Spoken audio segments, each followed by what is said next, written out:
How do you ensure you and your team stay on top of innovations, trends, and patterns when your business has a productized service and it's easy to get caught up in just going through the motions? Well, productized service businesses, in other words, businesses that have taken its services, created repeatable processes and workflows, and lean on productization for efficiency can bump up against that challenge. The beauty of a productized service business is that it runs identical, if not almost identical, processes and workflows for projects, making things streamlined.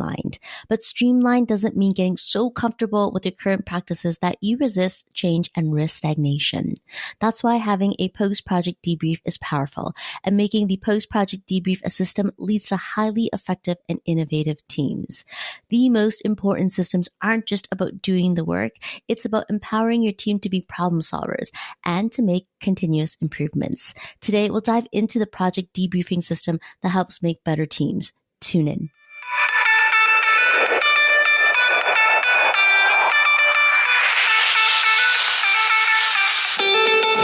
Welcome to the Small But Mighty Agency Podcast. If you're a marketer, a consultant, or a creative who's on the journey of growing from solopreneur to agency owner, follow along because I pull back the curtains on the realities of growing and running a scalable service-based business and building a lean team. I'm your host, Audrey Joy Kwan. I know what it takes to build an agency. Whether it's from solo to 3, 5, or 20, I've done it, including supporting an agency owner to sell and exit.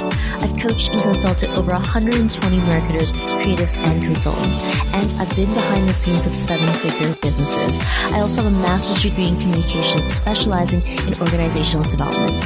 All this to say, I know what it takes to grow, lead, and operate a multiple 6- and 7-figure small but mighty agency. And here on this podcast is where we'll dive right in. What is the definition of insanity in a business?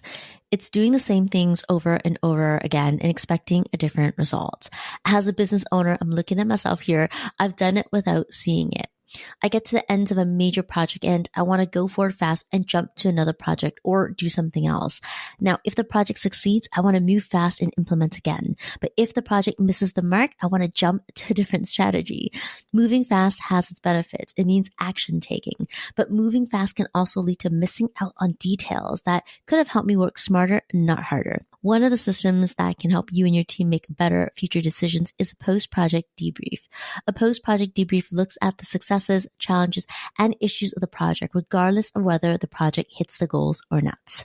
Now, if you've been following this series, then you know we're in part 4 of how to make better decisions. And making better decisions is about working smarter, not harder.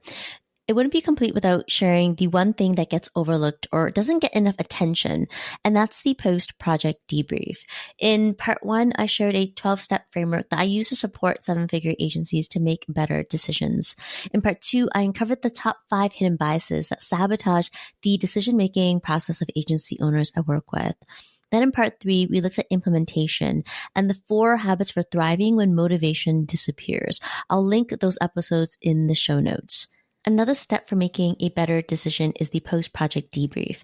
Instead of rushing to get to the next thing, because I get it, we're all busy, time is well spent doing a post-project debrief. And there are 3 major reasons why the post-project debrief helps you and your team work smarter instead of harder. First, it enhances your decision-making process by helping you connect new dots that otherwise you wouldn't know of. Second, the habit of a post-project debrief is a repeatable system based on process, not guessing, for continuous improvement. Third, one of the most significant obstacles to growth is complacency. A debrief can challenge you and your team to get out of your comfort zone, take measured risks, and grow faster. A post-project debrief is best done shortly after the project is completed, while the details are fresh in everyone's minds. Let's identify the 3 most familiar steps of a post-project debrief. First, review the project's goals and objectives. When you do a post-project debrief, your goal is to evaluate the project's success and identify areas for improvement. And every project has goals that define its success. Most of us are trained to look at goals and objectives. They're typically the only marker of success. Dare I say, you cannot hit your exact goals and still win. Yes, because every project has things that worked and things that didn't. Number 2, identify successes for future project reference. Digging in with a debrief can clarify the wins. The wins are what we build on, what worked during the project. Well, start by identifying the achievements and any positive outcomes. Acknowledging and documenting the wins supports the future success of new projects. It's going from strength to strength. That's how we win. Number 3, unpack the challenges and determine what to do differently. No project is perfect. The more we can support the team to be open and honest about the difficulties that they encountered, the more transparency you have. When you encourage your team to give voice to what didn't work, you solve root challenges instead of band-aid approaches. Band-aid approaches cover up what needs to be fixed. You're better off fixing the root so you can solve the challenge once and for all. Of course, the goal is constructive problem solving to understand why the challenges occurred and then solutions to prevent or mitigate the same thing from happening. A post-project debrief can stop at the first 3 steps, but I like to encourage additional steps to support better problem solving in your business and increase your team's efficiency. So what are these other steps? Number 4, review the project processes for efficiency. Every project has a process or processes and workflows, and unpacking a project isn't only about the strategy, it's about the efficiency. What processes and workflows worked well and didn't work well. Don't leave out looking at the steps of your processes and workflow. If things were overcomplicated, it's time to reduce complexity and give your team an opportunity to make it easier. Overall, digging into project processes and workflows can save you time and money. Number 5, analyze, summarize, and document. In other words, connect the dots. It's good to have a list of things that worked and a list of things that didn't, which ultimately leaves you with to-dos, which can feel like progress. And it is good progress, but great progress is identifying trends, patterns, and key takeaways from the project. The trends, patterns, and key takeaways are what informs a business that works smarter, not harder. Number 6, assign responsibility and implement changes. The post-project analysis isn't complete until the responsibilities for implementing the recommendations are actioned by assignment and deadlines.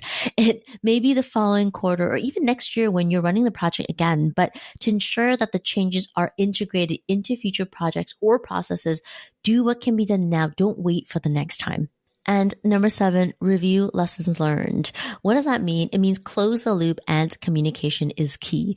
It's easy to believe that everybody is on the same page if things have been documented and responsibilities assigned. I'm sorry to say that is not how it always works. Closing the loop with communication is key. A good debrief process always includes a follow-up team meeting to share trends, patterns, and key takeaways. The why behind the change encourages others to participate in change. Sharing the what is productive, but ownership and accountability for project change is developed by answering the why. The post-project debrief is a system that can be repeated. In a highly effective team, the most important systems aren't just about doing the work. It's about empowering your team to be problem solvers and make continuous improvements. Continuous improvements lead to innovation and encourages your team to think creatively. Now, the best systems empower your team to be self-managing critical thinkers, and a post-project debrief can support the development of your high-performing team. If you have decisions for your agency this year, I'm here for it. Let's take your agency to the next level. You know where to find me. Click on the show notes. Thanks for joining me, friends. I'll see you at the next one. Hey there. Thanks for hanging out with me at the Small But Mighty Agency podcast. If you enjoyed this episode, it would mean the world to me if you hit the follow or subscribe button in your podcast app and share it with a friend. I'll see you on the next one.